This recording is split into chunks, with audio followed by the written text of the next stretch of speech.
Hello, I'm Pastor Joe, and welcome to Impacts. Impacts is a video teaching series where I try to help you nurture your faith in, your commitment to, and your relationship with Jesus Christ. You know, the Bible sometimes can be downright confusing.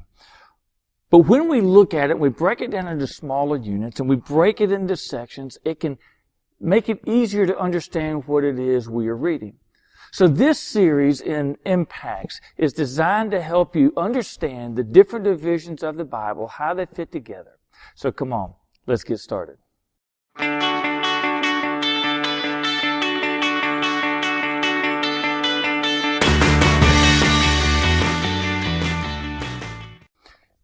You know, here are the basic facts that we know about this Bible. While we say it's one book, it's actually made up of 66 different books or documents. There are something like at least 37 different writers that contributed to it. It covers a span of over 2,000 years.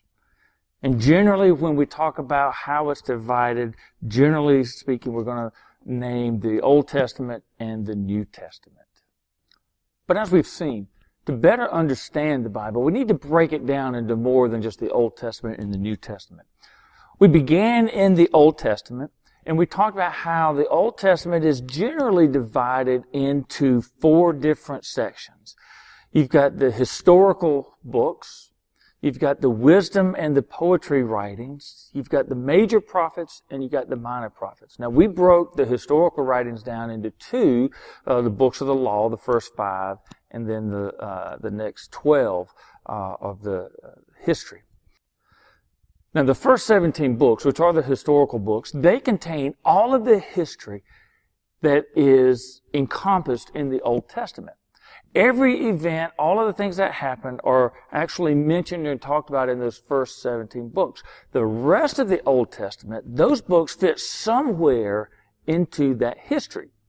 Now, after the historical books, we come to the wisdom and the poetry writings. And you're going to find that the wisdom and the poetry writings are vastly different than the historical books. You see, the historical books are concerned with history, the events that make up the history of the Hebrew people. The wisdom and the poetry writings deal more with experiences. The historical books are concerned with a nation, where the wisdom and poetry books are concerned with individuals. The historical books are concerned with the Hebrew race, but the wisdom and the poetry writings are concerned with the human heart. When we get into the wisdom and the poetry writings, we start dealing with human experience. That's one reason we can identify with them so well. Now, the wisdom and poetry writings are made up of 5 books. That's Job, Psalms, Proverbs, Ecclesiastes, and the Song of Solomon. And as you read in these, you're going to find that they really speak to a lot of the things that we face in life. The Psalms, one of the great things about the Psalms is how the psalmists capture so much of human experience that we know quite well. When you're looking at the wisdom writings, it has to do with skills for life and the power of observation of the world around us. And reading these can really help us to identify with the writers, but also to help us to get through life, to face some of the difficult things that we go through. So my challenge to you is to spend some time in the wisdom and the poetry writings. Those 5 books, Job, Psalms, Proverbs, Ecclesiastes, and Song of Solomon. Spend some time in there. See what the writers are talking about. See where you identify. Do they hit on topics and subjects that you would gravitate to, or that really would be meaningful for you? I think you'll enjoy. You're probably very familiar with the Psalms, so certainly look at those, but spend some time in some other books where you haven't spent so much time in that you're not as familiar with.